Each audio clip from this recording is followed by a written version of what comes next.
Hello everyone, welcome to my YouTube channel. आज की इस वीडियो में हम जानेंगे प्रियम्बल ऑफ इंडियन कॉन्स्टिट्यूशन। भारतीय संविधान की प्रस्तावना में कौन कौन से फीचर्स दिए गए हैं जो हमें यह बताते हैं कि संविधान का स्ट्रक्चर कैसा है। It considered as the heart and soul of the constitution. इसे संविधान का हृदय और आत्मा कहा जाता है।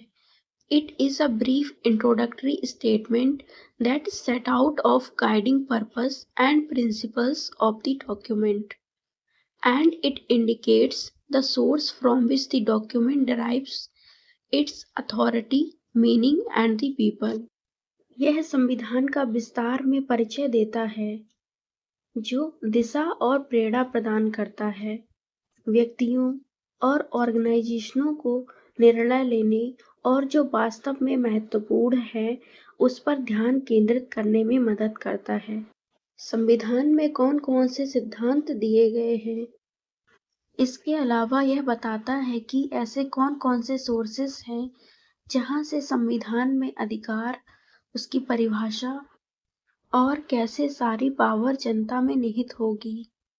फीचर्स ऑफ प्रियम्बल, प्रस्तावना की विशेषताएं। First of all, sovereign. It means free from the control of any foreign power and internally has a free government which is directly elected by the people and make law that govern the people. इसका अर्थ है यह किसी भी foreign power के control में नहीं रहेगा। India जो है वो फ्री है और इंटरनली यह फ्री गवर्नमेंट बनाता है जो कि डायरेक्टली जनता द्वारा चुनी जाती है। जनता द्वारा चुने गए लोग ही उनके लिए लॉ बनाते हैं जो उच्च पद पर होते हैं। Socialist, Samajwadi. The word socialist was added to the preamble of the Indian Constitution by 42 Amendment Act of 1976 during emergency। Socialist यानी कि जो समाजवादी शब्द है वो प्रस्तावना में 42वां संविधान संशोधन 1976 में जोड़ा गया था इमरजेंसी के टाइम पर। It implies social and economic equality. यह सामाजिक और आर्थिक समानता की बात करता है। Social equality in this context means absence of discrimination on the grounds only of caste, color, creed, sex, religion और language। कि जाति, रंग, लिंग, धर्म या भाषा के आधार पर कोई भेदभाव नहीं किया जाएगा। सेक्युलर, धर्मनिरपेक्ष। The term secular was added in the preamble 42 Amendment in 1976। Secular जो शब्द है वो प्रस्तावना में 42वां संविधान संशोधन 1976 के थ्रू जोड़ा गया था। The government respect all religions. सरकार सभी धर्मों का सम्मान करती है। इट डज नॉट अपलिफ्ट और डिग्रेड एनी पर्टिकुलर रिलीजन। यह किसी धर्म को ऊपर नहीं उठाती, ना किसी पर्टिकुलर धर्म का अपमान करती है। It stand for the right to freedom of religion for all citizens.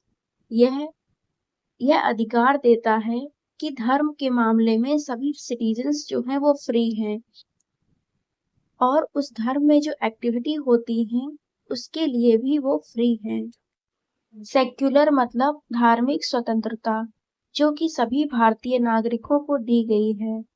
Democratic, लोकतांत्रिक।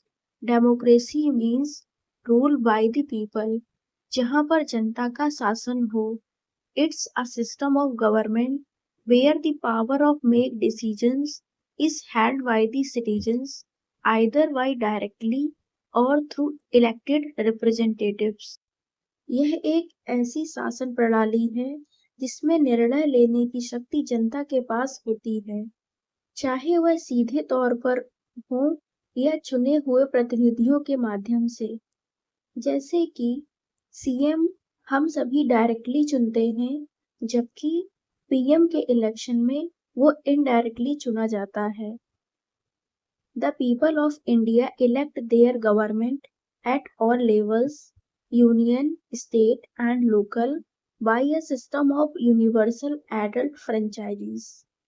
जनता केंद्र, राज्य और स्थानीय स्तर पर अपनी सरकार चुनती है।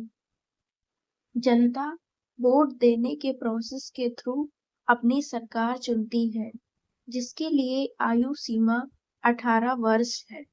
18 वर्ष से अधिक उम्र के सभी भारतीयों को वोट देने का अधिकार है, जिसे यूनिवर्सल एडल्ट फ्रेंचाइज कहा जाता है, सार्वभौमिक वयस्क मताधिकार। रिपब्लिक, गणतंत्र।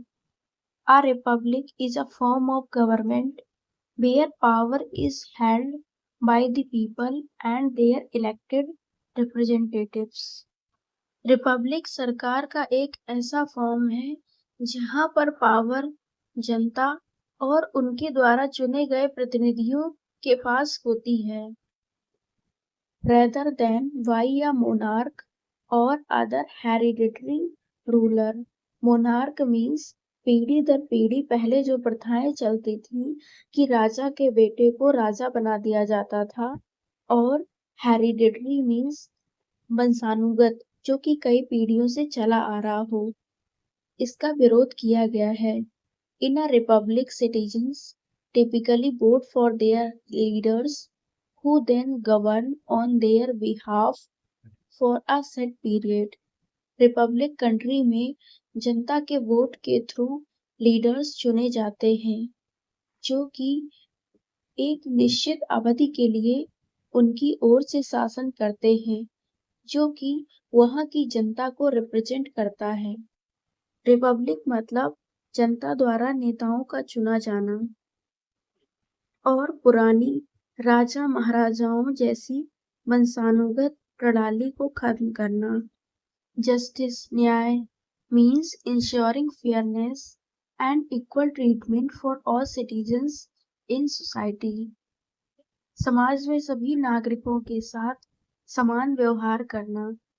It includes social, economic and political justice, meaning everyone should be treated equally regardless of their background, have equal access to opportunities and resources, and be able to participate fully in the political process। सामाजिक, आर्थिक और राजनीतिक न्याय शामिल है, जिसमें कि सभी व्यक्तियों के साथ समान व्यवहार किया जाता है, बिना उसके बैकग्राउंड को देखे, और सभी के पास जो संसाधन हैं और जो रिसोर्सेज हैं उनकी समान पहुंच हो, और सभी राजनीतिक प्रक्रिया में पूरी तरह से भाग लेने में सक्षम हो।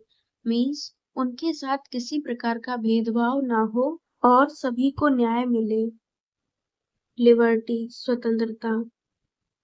The freedom to make your own choices and act without unnecessary restrictions. बिना किसी प्रतिबंध के अपनी पसंद चुनने और कार्य करने की स्वतंत्रता। It's the ability to live, think and express yourself without being controlled और limited by others.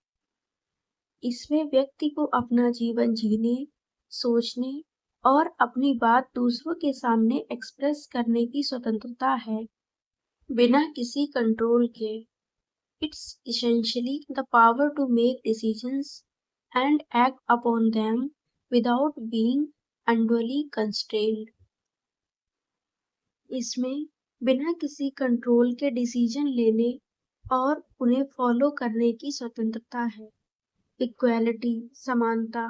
Equality in the preamble of the Indian Constitution means that everyone in India should be treated the same without any special privileges और discrimination। प्रस्तावना में equality का अर्थ है सभी भारतीय नागरिकों के साथ समान व्यवहार किया जाना, बिना किसी भेदभाव और स्पेशल अटेंशन के। It means that everyone has equal status and opportunities and the law applies to all equally। इसका अर्थ है सभी को समान दर्जा और समान अवसर प्राप्त होना। कानून सभी पर समान रूप से लागू होता है। इक्वालिटी में समानता की बात कही गई है, जिसमें कि सभी भारतीय नागरिकों को, चाहे वह पुरुष हो महिला हो, समान रूप से देखा जाए। फ्रैटर्निटी, बंधुत्व, signifies a sense of brotherhood and unity among all Indian citizens. सभी भारतीय नागरिकों के बीच भाईचारे और एकता की भावना होनी चाहिए। It emphasizes a feeling of common belongings and aims to ensure the dignity of the individual and the unity and integrity of the nation. सभी लोगों के बीच अपनेपन की भावना को जोर देता है। इसका उद्देश्य व्यक्ति की गरिमा और राष्ट्र की एकता को सुनिश्चित करना है।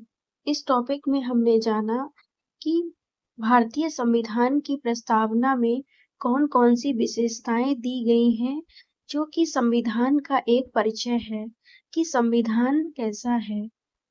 इस टॉपिक में बस इतना ही। वीडियो पसंद आई हो तो वीडियो को लाइक और चैनल को सब्सक्राइब करें। धन्यवाद।